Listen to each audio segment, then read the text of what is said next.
What's going on, guys? Zuko back with another Dragonflight video. How's everybody doing? Hope things are going well for you. We're going to talk about Shadow Priest today. Specifically, we're going to talk about the single target raid build that you might want to take into Dragonflight for Shadow Priest. So, a lot of stuff I want to cover here.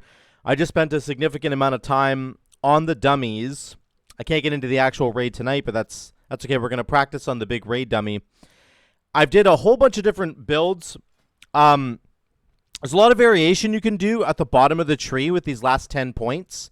There's a whole bunch you can actually do, and I'll talk about it in a minute. But let's start on the class side of the tree. I'm going to talk about what you gain in the class side of the tree. Basically, either in throughput, but mostly about defensives, like to survive the raid. What survivability do we have? And then I will talk about the spec side and what build I'm actually doing. So let me just move this over here for now. Shadow Priest has been in a place where I think it's actually been okay on single target, but never like super great. And the problem is having to do like, Mind Flay, and Mind Flay not being super great as sort of a standstill channeled ability. That's not always the greatest thing, but also its damage just wasn't that high. And in a lot of ways, I think that they've shored that up in Dragonflight with Mind Flay and Sanity, and we'll get there in a minute. Let's talk about the defensives on the class side of the tree. So, first of all, you have PI for friends, of course. We got Power Infusion and Twins of the Sun Priestess just for free. So you can PI somebody else, and you will get the benefit, which I think is really fantastic. And I know this is a really sore spot for a lot of people, but the reality is that you get double PI. So just give it to whoever the hell you want to give it to, and don't listen to what people are whispering you. Like, oh, give me PI. Like, just give it to somebody.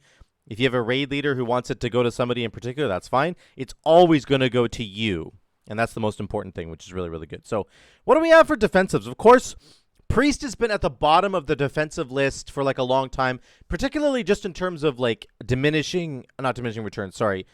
reduction. So Priests and Hunters were like the worst for just straight up DR, where it's like you take 20% less damage or 40% less damage. Every other class in the game has better defensives than Priest and Hunter. Hunter, in the last video I did, definitely got some huge bonuses, and they're doing a lot better now. What do we have with Priest? In the class tree, we didn't get any extra DRs. We got a lot of extra healing, which is fine. But if you still have that chance of getting one shot, and you didn't get any bonuses to that in the class tree. So what did we get? Well, we've got Vamp Embrace as a Shadow Priest with Sandlane, which is really good. It actually makes it do a lot of extra healing and obviously reduces its cooldown massively. So, like, during the fight, you can actually have a lot of self-healing going on with something like Vamp Embrace, with something like Powered Life, with just regular flash heals and the bonuses that are given there. There's one bonus up here. Casting Flash Heal on yourself reduces all damage taken by 10%. So that's actually pretty good. That is 10% DR right there. Or you can get the next time, you can buff your Flash Heal with your Shadow Wear Pain. One note for you guys who have played Shadow Priest for a long time, you'll know that Shadow Mend is gone. It's just Flash Heal now. So I was actually a little sad to see that go, but that's just what's happened there. They just made it into Flash Heal. So you do have Flash Heal healing. You've got Renew healing now, which is 15k over 15 seconds. Not bad at all. Prayer of Mending if you want it. And then down here, you do have this new big cooldown called Powered Life. It's a 10k heal. If you're below 35% health when you do it, it'll do 400% more healing and reduce its cooldown. So when you're very low on health, this thing is insane. It's like sort of Death Knight levels of healing. So that's really good. And then you do get healing from Mind Games when the raid boss deals damage. So there's a lot of self-healing and a lot of consistent self-healing throughout a fight where you can just pop Vamp Embrace whenever there's a big, like, let's say there's a bunch of pulsing AoE damage going out in the raid over like the course of like 5 or 6 seconds. You can just drop Vampiric Embrace, Power Word Shield yourself, because you can also refill your Power Word Shield with, where is it here? Right here, Void Shield. Casting yourself 30% of the damage that you deal refills your Power Word Shield. So that big pulsing, if there's consistent damage coming out in the raid, you can kind of deal with that as a Shadow Priest. If there's huge one-shots coming out in the raid, You are less powerful. However, the tools you have to deal with that are this thing here, Protective Light, 10% less damage taken, and then, of course, Dispersion on the spec side. Dispersion's like really good. 75% DR for 6 seconds, and it heals you for 25% of your maximum health. It also gives you 50% movement speed. So they've really baked in all the big bonuses that you used to have to take in the talent tree. They just baked them into Dispersion. On top of that, you can also take Intangibility, which heals you for an additional 25% of your maximum health and reduces its cooldown. So it's now a 1.5 minute cooldown versus a 2 minute cooldown. Intangibility is probably mandatory in Raid. It's very, very, very good. However, if there's a Raid boss fight that, again, has more consistent damage output, like it's a rot fight where you're constantly taking ticking damage, you might want to take Mental Fortitude. Healing from Vampiric Touch and Devouring Plague when you're at maximum health will shield you for the same amount. So a lot of like shields, a lot of healing, a lot of consistent healing over time to keep yourself topped up. You have an emergency heal with Powered Life. You still get Desperate Prayer, which increases your maximum life as well. And then, of course, you get Dispersion as your big DR, and you can make it a 1.5 minute cooldown. Those are kind of all the defensives. On top of that, Powered Shield has been buffed more recently. It has a bit of a longer cooldown, but it's a 20k absorb now. That's a lot of absorb. So if you combine, let's say, Powered Shield as a 20k absorb with Mental Fortitude, you can keep yourself at max life with Powered Shield and then start building up your Mental Fortitude shield if you wanted to. Those are some options for you as a Shadow Priest. So we are still on the very low end in terms of having straight up damage reductions. We're not that good. Nothing compared to like a Monk, let's say, or like a Warlock or whatever.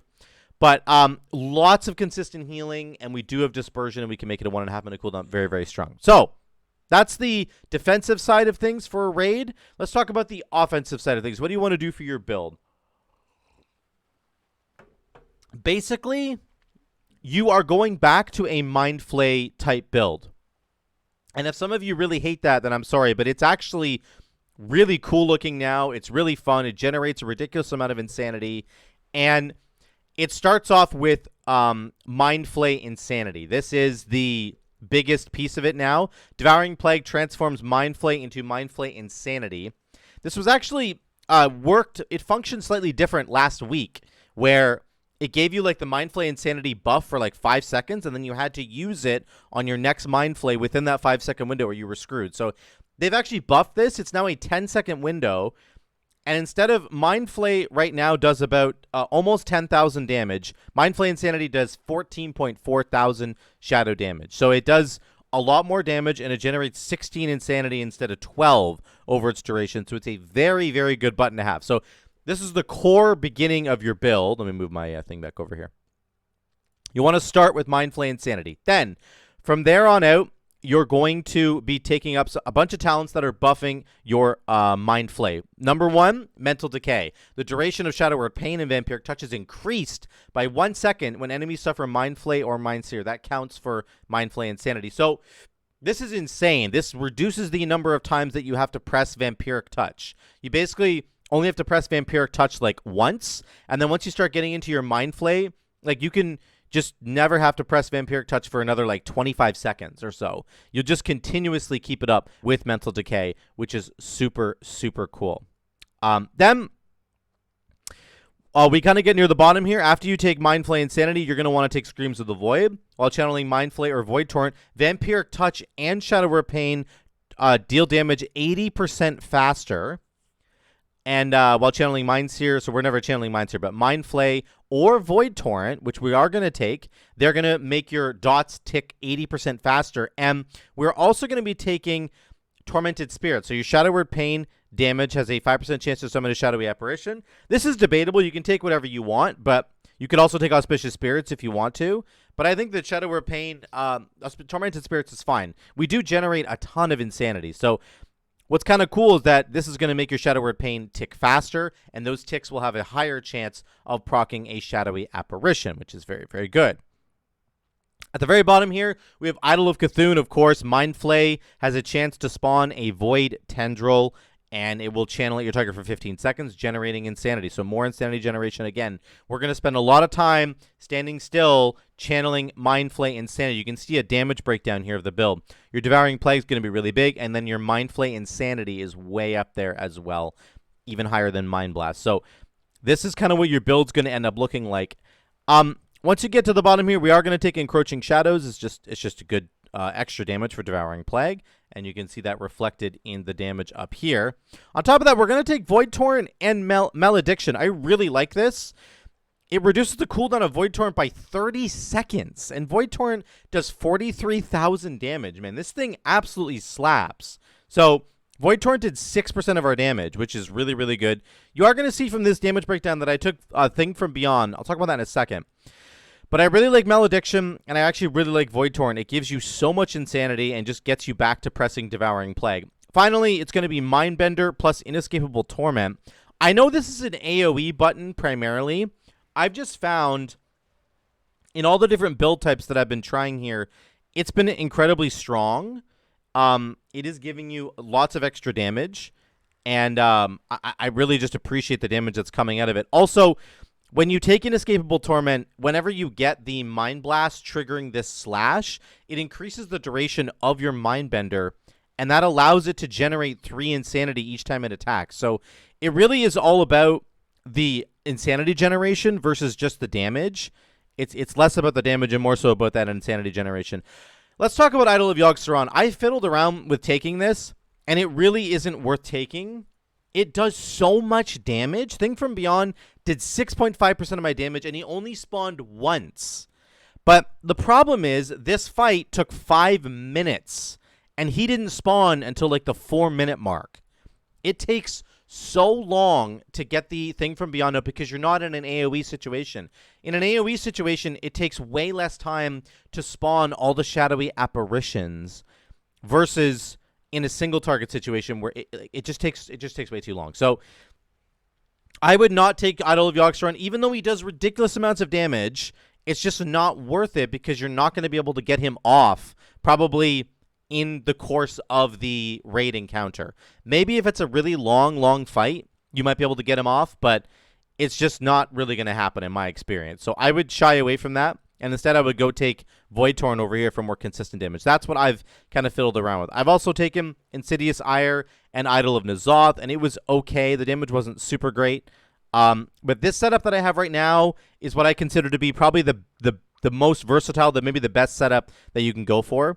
You're going to take the Mindbender. You're going to absolutely always take Idol of Cthulhu, and then I'm going to take Void Torrent over here. Let me show you what it looks like.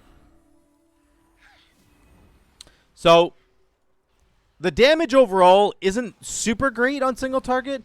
Keep in mind, I do have the tier set bonus on, but my item level is only 376. I got a bunch of greens on still. My weapon is still green. So just keep that all in mind when you're thinking about the damage. I'm not in max eye level gear like some people are right now.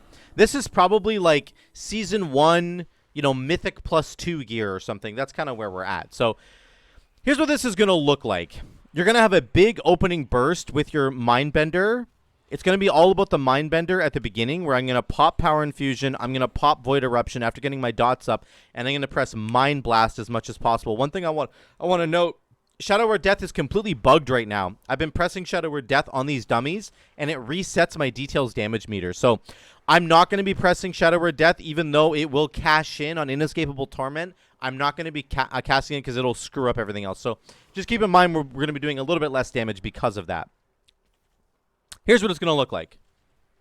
Start out with Mind Games. Into Power Infusion. Into our dots. Into Mindbender. And then we go. Mind Blast, Mind Blast. Void Eruption. Mind Blast, Mind Blast. Okay. Then we have Power Word, Mind Flay Insanity. Sorry. Mind Flay Insanity. Every time we press Devouring Plague, we're getting Mind Flay Insanity.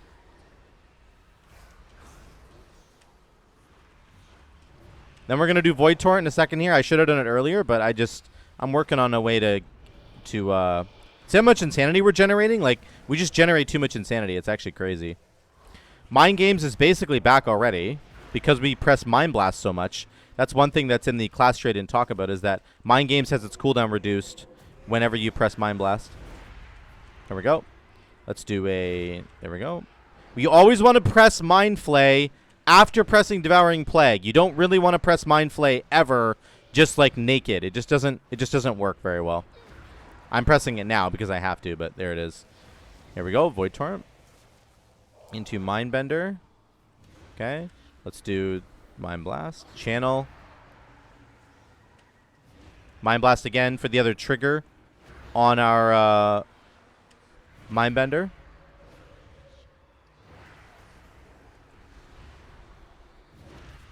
Here we go. You can see our dots ticking there. See our dots on the enemy? Watch them tick right here. They tick backwards. They're ticking backwards right now. Whenever we're channeling like that, it increases their duration, which is super cool. I really do think that a huge winner here is Void Torrent. And Void Torrent never used to be this good. It used to be fine, but now it's like quite good in my opinion. Especially having a 30-second recharge, it's like insane. Seems really strong to me. Okay, Mindbender's coming back. Our whole combo is coming back, actually. So we're going to hold for a second. Here we go. You ready for this? Here we go. We got Power Infusion back. Void Eruption. Mind Blast, Mind Blast. This is your big 2-minute window. You have a huge 2-minute window here.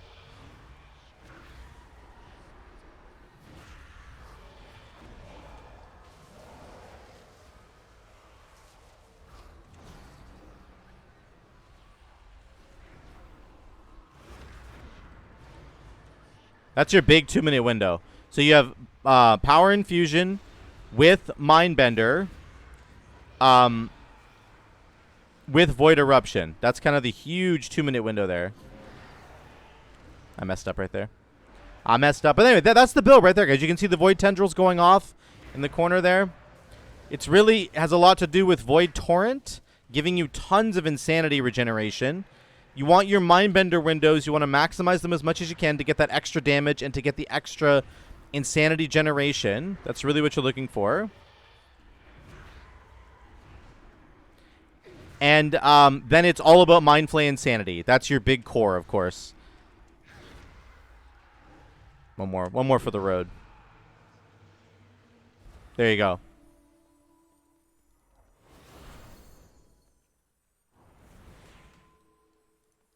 So that's it right there. The damage, again, is not super great because we've been seeing single target damage ranges for Monk and like Survival Hunter. They were doing about 30k to 40k single target damage. So they're probably going to get tuned a little bit, and I really hope that Shadow Priest gets bumped up a little bit just on its single target. Something like Mind Flay Insanity could use a bit of a bump maybe because that's what you're going to be using on single target. So this is the damage breakdown. Devouring Plague, Mind Flay Insanity, Mind Blast, Void Torrent. It's all here.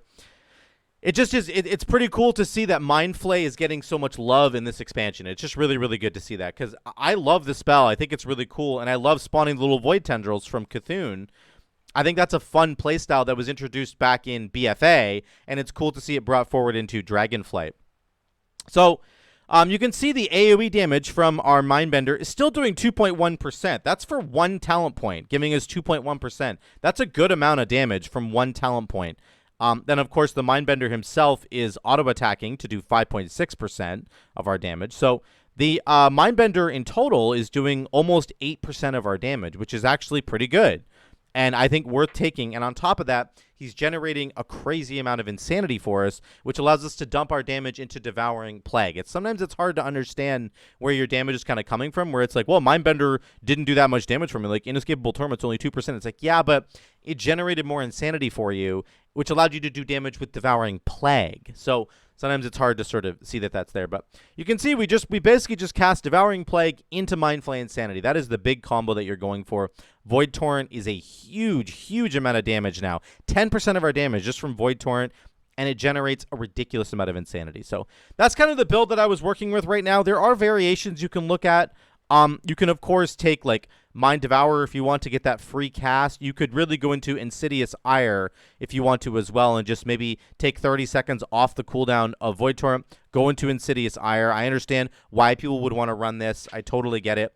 It's something you could do. I valued Void Torrent more. I did do a build where I had Insidious Ire, and it was fine. My Mind Blast damage went up by about 4 to 5%, but then my Void Torrent damage went down by about 4 to 5%, or even more, actually. So it's really just kind of a trade-off. It's what you guys want to do. So that's the build, guys. That's Shadow Priest in a single target raid environment. Let me know what you guys think in the comments down below. You Shadow Priests out there, let me know what you think. What builds have you guys been trying? I'd love to hear from you guys in those comments. So thank you so much again for watching.